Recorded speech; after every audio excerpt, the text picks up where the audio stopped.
ಒಂದು ಅನಾಥ ಆಶ್ರಮವನ್ನು ನಡೆಸ್ತಾ ಇದ್ದೇನೆ. ಅದರಲ್ಲಿ ಒಂದು 35-40 ಜನರಿದ್ದಾರೆ. ನನ್ನ ಡ್ಯಾನ್ಸನ್ನು 1984ರಿಂದ ಶುರು ಮಾಡಿದ್ದೀನಿ. ಒಂದು 10,000 ಮಕ್ಕಳಿಗೂ ಕಲಿಸಿ 84ರಲ್ಲಿ ನಾನು ತುಂಬ ಕಷ್ಟಪಟ್ಟೆ. ಹೆಣ್ಣು ಮಕ್ಕಳನ್ನ ಹೊರಗೆ ಕಳಿಸಿದ ಟೈಮ್ ಅದು ತುಂಬ ಬೇಸರ. ಆ ಟೈಮಲ್ಲಿ ನನ್ನ ಗಂಡ ಇದ್ದಿದ್ದರೆ ನನಗೆ ಖುಷಿ ಆಗ್ತಿತ್ತು. ನನಗೆ ಜಾತಿ ಭೇದ ಇಲ್ಲ. ಸಾಧನೆಯ ಹಾದಿಯಲ್ಲಿ ವೀಕ್ಷಿಸಿ ಈ ಸಮಯ ಕನ್ನಡ ನ್ಯೂಸ್ನಲ್ಲಿ ಮಾತ್ರ.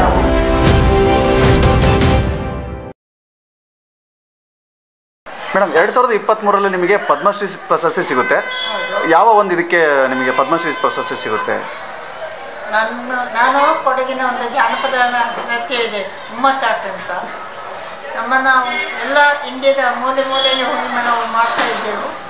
ಅದು ಒಂದೇ ಅಲ್ಲ, ಅದರ ಜೊತೆಗೆ ನಾವು ಹಿಂದಿ, ಟ್ರೈಬಲ್ ಡ್ಯಾನ್ಸ್ ಮತ್ತು ಸುಮಾರು ಥರದ ಕನ್ನಡ ಎಲ್ಲ ನಾವು ಮಾಡ್ತಾಯಿದ್ದೆವು. ಅದಲ್ಲದೆ ನಾನು ಕೊಡಗಿನ ಎಲ್ಲ ಸಂಘ ಸಂಸ್ಥೆಗಳಲ್ಲಿ ಸಕ್ರಿಯವಾಗಿ ಕೆಲಸ ಮಾಡ್ತಾಯಿದ್ದೀನಿ. ಈಗಲೂ ಮಾಡ್ತಾಯಿದ್ದೀನಿ, ಮುಂಚೆನೂ ಅಷ್ಟೇ. ನಮ್ಮ ಕರ್ನಾಟಕದ ಅಲ್ಲಿಯೂ ನಾನು ಸುಮಾರು ಒಂದು 10-15 ಜಿಲ್ಲೆಗಳಲ್ಲಿ ಮಾಡಿದ್ದೀನಿ. ಬಳ್ಳಾರಿಯಲ್ಲಿ ಸಹ ನಾನು ಬಂದು ಮಾಡಿದ್ದೀನಿ. ಅಲ್ಲದೆ ನಾನು ಮಾಡುವಂಥ ಒಂದು ದೊಡ್ಡ ಇದಂದರೆ ಒಂದು ಅನಾಥ ಆಶ್ರಮವನ್ನು ನಡೆಸ್ತಾ ಇದ್ದೇನೆ. ಅದರಲ್ಲಿ ಒಂದು 35-40 ಜನರಿದ್ದಾರೆ. ಅವರು ಮನೆಯಿಂದ ತನ್ನ ಮಕ್ಕಳು ಓಡಿಸಿದ್ದಾರೆ. ಅವ್ರನ್ನ ಬೀದಿಯಲ್ಲಿ ಇರೋದನ್ನೆಲ್ಲ ನಾವು ಕರ್ಕೊಂಡು ಬಂದು ನಮ್ಮ ಮನೆ ಹತ್ತಿರ ಒಂದು ಆಶ್ರಮನ ತೆರೆದು ನಾನು ಮಾಡ್ತಾಯಿದ್ದೀನಿ. 10 ವರ್ಷವಾಯಿತು. ಅವ್ರದ್ದು ಫ್ಯಾಮಿಲಿನ ಕರೆದರೆ ಏನಾದರೂ ಸತ್ತು ಹೋದರೆ ಸಾಯ್ತದೆ ತಾರೆ, ಆವಾಗ ಅವ್ರನ್ನ ಕರೆಸಿ ಏನಾದರೂ ಬನ್ನಿ ತಗೊಂಡೋಗಿ ಅಂತ ಹೇಳಿದ್ರೆ ಅವ್ರು ನಿಜವಾಗಿ ಬರೋಲ್ಲ. ನಾವೇ ಅವನ್ನ ಸುಡೋದು ಅಥವಾ ಹೂಣೋದು ಮಾಡಿಕೊಂಡು ನಾವು ಅದನ್ನು ಮಾಡ್ತೀವಿ. ನನ್ನ ಜೊತೆಗೆ ಒಂದು 3-4 ಜನರು ಇದ್ದಾರೆ ನನ್ನ ಟೀಮಲ್ಲಿ. ಅದರಿಂದ ನನಗೆ ಅದರಲ್ಲಿ ಯಾವ ಒಂದು ತೊಂದರೆ ಆಗ್ತಾ ಇಲ್ಲ. ಮತ್ತು ನಾನು ಈಗ ಎಷ್ಟು ವರ್ಷದಿಂದ ನೀವು ಇದನ್ನ ಈ ಕಲೆಯನ್ನು ಬೆಳೆಸ್ಕೊಂತ ಬರ್ತಿದ್ದೀರಿ? ನನ್ನ ಡ್ಯಾನ್ಸನ್ನು 1984ರಿಂದ ಶುರು ಮಾಡಿದ್ದೀನಿ. ಕಲೆನ ಮಕ್ಕಳಿಗೆ ಒಂದು 10,000 ಮಕ್ಕಳಿಗೂ ಕಲಿಸಿ ಅವರ ಪಾಡಿಗೆ ಅವರು ಹೋಗಿದ್ದಾರೆ. ನಾನು 3 ಕಾಲೇಜುಗಳಿಂದ ಮಾತ್ರ ನಾನು ಕರ್ಕೊಳ್ಳೋದು ಹೆಣ್ಣು ಮಕ್ಕಳನ್ನ. 84ರಲ್ಲಿ ನಾನು ತುಂಬ ಕಷ್ಟಪಟ್ಟೆ. ಹೆಣ್ಣು ಮಕ್ಕಳನ್ನ ಹೊರಗೆ ಕಳಿಸಿದ ಟೈಮ್ ಅದು.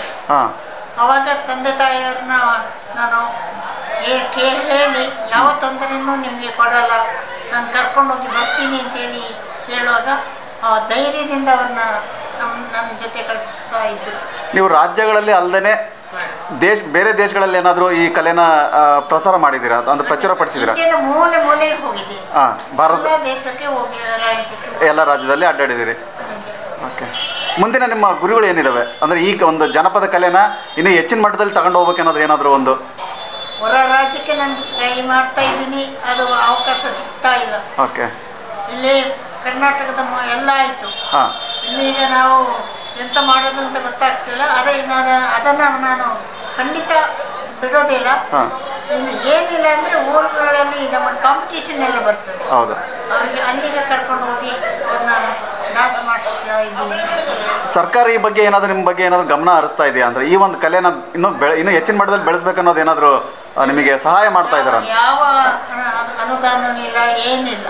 ನಾವು ಹೋದಲ್ಲಿ ಮಾತ್ರ ನಮ್ಮ ಕಲೆಗೆ ಹೋಗೋವರ ಖರ್ಚು ಮತ್ತು ಮಕ್ಕಳಿಗೆ ಇಷ್ಟು ಸ್ವಲ್ಪ ದುಡ್ಡನ್ನು ಕೊಡ್ತಾರೆ. ಓಕೆ, ನಾನು ಮಕ್ಕಳ ಕೈಯಿಂದ ಒಂದು ನಯಾ ಪೈಸೆ ಕೇಳ್ಕೊಳ್ಳಲ್ಲ. ಎಲ್ಲ ನಾನೇ ಕರ್ಕೊಂಡು ಹೋಗೋದು, ಕರ್ಕೊಂಡು ಬರೋದು, ಊಟ ಏನೆಲ್ಲ ಬೇಕು ಅದೆಲ್ಲ ನಾನೇ ಮಾಡೋದು.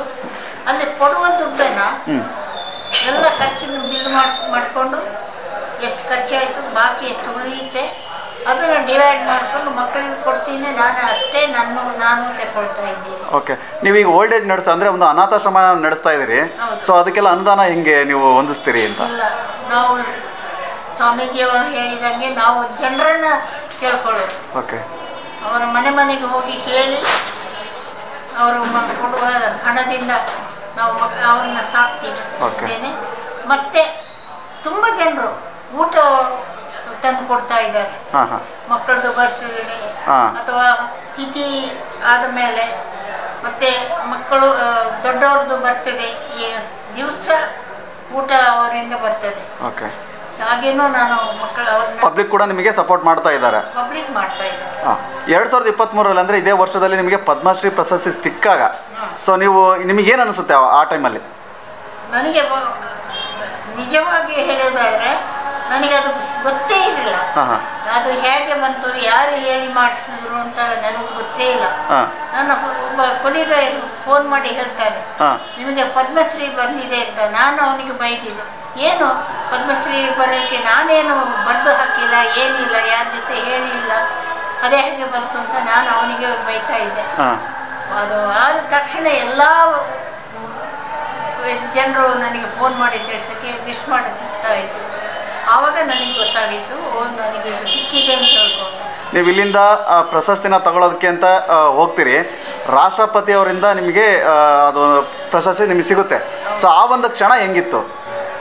ನನಗೆ ನಾನು ಹೇಳೋದಾದರೆ ನನಗೆ ತುಂಬ ಬೇಸರ. ಅಂದರೆ ಆ ಟೈಮಲ್ಲೇ ನನ್ನ ಗಂಡ ಇದ್ದಿದ್ದರೆ ನನಗೆ ಖುಷಿ ಆಗ್ತಿತ್ತು. ಅವರು ಮಕ್ಕಳನ್ನ ಆ ಸ್ವಂತ ಮಕ್ಕಳಾಗಿ ನೋಡ್ತಿದ್ರು. ನಮ್ಮ ಮನೆಯಲ್ಲೇ ಇರಿಸ್ಕೊಂಡು ಕಲಿಸೋದು, ದೂರ ಹೋಗೋದಾದರೆ ನಮ್ಮಲ್ಲೇ ಉಳ್ಕೊಂಡು ಅವರಿಗೆ ಬೆಡ್ ಮಾಡಿ ಕೊಡೋದು, ಅವ್ರನ್ನ ಚೆನ್ನಾಗಿ ನೋಡ್ಕೊಳ್ಳೋದು ಅವರೇ ಆಗಿದ್ದರು. ಅವರು ಈ ಟೈಮಲ್ಲಿ ಇಲ್ಲದಿರುವಾಗ ನನಗೆ ತುಂಬ ಬೇಸರ ಆಗ್ತಿತ್ತು. ಮಗಳು ಹೇಳಿದ್ದು, ಆಯ್ತಮ್ಮ ಅವರು ಇನ್ನೂ ಬರೋದಿಲ್ಲ, ನೀ ಯಾಕೆ ಮಾಡ್ತಾ ಇದೆಯಾ, ನೀನು ಖುಷಿಯಿಂದ ಹೋಗಿ ಕೇಳ್ಕೊ ಅಂತೇಳಿ ಹೇಳಿದ ಮೇಲೆ ನಾನು ಕೇಳ್ಕೊಂಡೆ. ಈಗ ನೀವು ನಿಮ್ಮ ಕಲೆನ ಭಾರತದ ಪ್ರತಿ ರಾಜ್ಯದಲ್ಲಿ ಹೋಗಿ ನೀವು ಕಲೆನ ಪ್ರಚಾರ ಮಾಡಿದಿರಿ, ನಿಮ್ಮ ನೃತ್ಯನ ನೀವು ತೋರಿಸಿದಿರಿ.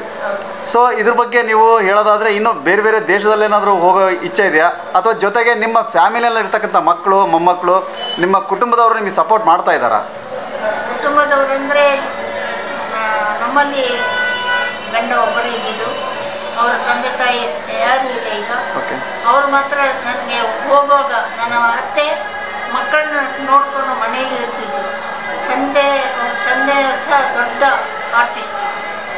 ನಮ್ಮ ಕೊಡಗಿನ ಬಾಳೋಪಾಠ ಅಂತ ಹೇಳೋದು ಊರೆಲ್ಲ ಅವರು ಜನರಿಗೆ ಕಲಿಸ್ತಾ ಇದ್ದರು, ಹಾಗೆ ಮಾಡ್ತಿದ್ರು. ಇದರಿಂದ ನನಗೂ ಒಂದು ಹೆಲ್ಪ್ ಆಗ್ತಿತ್ತು, ಸಪೋರ್ಟ್ ಇತ್ತು. ಡಾಕ್ಟರ್ ಸಪೋರ್ಟ್ ನಮ್ಮ ಫ್ಯಾಮಿಲಿಯಿಂದ. ನನ್ನ ಮಕ್ಕಳು ಈಗಲೂ ನನಗೆ ಸಪೋರ್ಟ್ ಮಾಡ್ತಾ ಇದ್ದಾರೆ. ಎಲ್ಲಿಗಾದರೂ ಹೋಗಬೇಕಾದ್ರೆ ಮಾಡಬೇಕಾದ್ರೆ ದುಡ್ಡು ಕೊಡ್ತಾರೆ. ಅವರು ಸಹ ನನಗೆ ತುಂಬ ಈಗಲೂ ನನಗೆ 2 ಮಕ್ಕಳು, ಒಬ್ಬ ಗಂಡು ಒಂದು ಹೆಣ್ಣು. ಅವರು ನನಗೆ ತುಂಬ ಸಹಾಯಕಾರ ಕೊಡ್ತಾ ಇದ್ದಾರೆ. ಓಕೆ, ಈ ನಿಮ್ಮ ಕೊಡಗಿನ ಜನಪದ ಕಲೆಯನ್ನು ಬೇರೆ ಬೇರೆ ರಾಜ್ಯಗಳಲ್ಲಿ ಅಂದರೆ ಕಲಿಯುವಂಥ ಇಷ್ಟ ಇದ್ದವರಿಗೆ ನೀವು ಕಲಿಸೋದಕ್ಕೆ ಏನಾದರೂ ಕ್ಲಾಸಸ್ ಏನಾದರೂ ಮುಂದಿನ ದಿನಗಳಲ್ಲಿ ಏನಾದರೂ ಮಾಡ್ತೀರಾ ಅಂತ? ನಾನು ಚಿತ್ರದುರ್ಗದಲ್ಲಿ ಅಲ್ಲಿ ಒಂದು ಶಾಲೆಯಲ್ಲಿ, ಮಠದ ಶಾಲೆಯಲ್ಲಿ ನಾನು ಕಲಿಸಿ ಆ ಮಕ್ಕಳಿಗೆ ತುಂಬ ಪ್ರಯೋಜನ ಆಗಿ ಹೊರ ರಾಜ್ಯಕ್ಕೆಲ್ಲ ಹೋಗಿದ್ದಾರೆ. ನನಗೆ ಫೋನ್ ಮಾಡಿ ಹೇಳ್ತಾ ಇರ್ತಾರೆ, ನೀವು ಕಲಿಸಿದಂಥ ನೃತ್ಯವನ್ನು ಜನರು ತುಂಬ ಖುಷಿ ಪಡ್ತಾರೆ ಅಂತ ಹೇಳ್ತಾ ಇದ್ದಾರೆ. ನಾನು ಸ್ವಾಮೀಜಿಯವರು ಕಲಿಸಿ ಅಲ್ಲಿ ಮಠದಲ್ಲಿ ನನ್ನ ಮಕ್ಕಳಿಗೆ ಕಲಿಸಿದ್ದೆ. ಅವರು ತುಂಬ ಶಾಲೆಗಳಿದೆ ಅಲ್ಲಿ. ನನಗೆ ಜಾತಿ ಭೇದ ಇಲ್ಲ, ಯಾರು ಬಂದರೂ ನಾನು ಇದು ಡ್ಯಾನ್ಸ್ ಕಲಿಸಿ. ನೀವು ನಂಬುತ್ತೀರೋ ಗೊತ್ತಿಲ್ಲ, ಮುಸ್ಲಿಮ್ಸ್ ಹುಡುಗಿಯರು ಅಂಡಮಾನ್ ನಿಕೋಬಾರಿಗೆ ನಾವು ಹೋಗುವಾಗ ಅವರ ತಾಯಿ ಬಂದು ಬಿಟ್ಟು ಹೋಗಬೇಡಿ ಅಮ್ಮ, ನಮ್ಮ ಮಕ್ಕಳನ್ನ ಕರ್ಕೊಂಡು ಹೋಗಿ ಅಂತ ಅಷ್ಟು ಸಪೋರ್ಟ್ ಮಾಡಿದ್ರು. ಹಾಗೆ ನನಗೆ ಯಾವ ಜಾತಿಯೂ ಬೇರೆಲ್ಲ, ಯಾರು ಬಂದರೂ ನಾವು ಕಲಿಸ್ಕೊಡ್ತಾ ಇದ್ದೀವಿ. ಕೊನೆಯದಾಗಿ ಈ ನಿಮ್ಮ ಕಲೆ ಬಗ್ಗೆ ಏನು ಹೇಳಕ್ಕೆ ಇಷ್ಟಪಡ್ತೀರಾ? ಕಲೆ ಅಂದರೆ ನಮಗೆ ನಮ್ಮ ಕೊಡಗಿನ ಕಲೆ ಅದು. ಕಾವೇರಿ ಅಮ್ಮ ಹೆಂಗುತ್ತಪ್ಪ ಅಂತ ಒಂದು ದೇವರು ನಮ್ಮದು ಅದೇ ದೇವರು. ಅವ್ರನ್ನ ಪ್ರಾರ್ಥನೆ ಮಾಡೋದು ಮೊದಲು ಪದ ಡ್ಯಾನ್ಸ್ ಮಾಡುವಾಗ.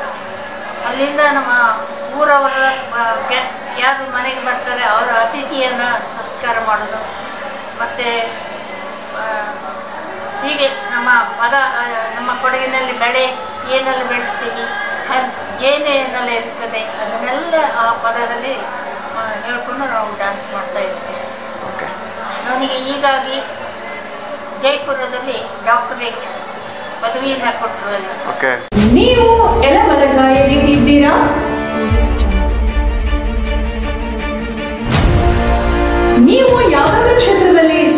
ಮಾಡಿದ್ದೀರಾ? ನೀವು ಯಾವುದಾದರೂ ರಂಗದಲ್ಲಿ ಸಾಧಿಸಬೇಕು ಅಂದುಕೊಂಡಿದ್ದೀರಾ? ಹಾಗಾದ್ರೆ ನಾವು ನಿಮಗೆ ವೇದಿಕೆ ಕಲ್ಪಿಸುತ್ತೇವೆ.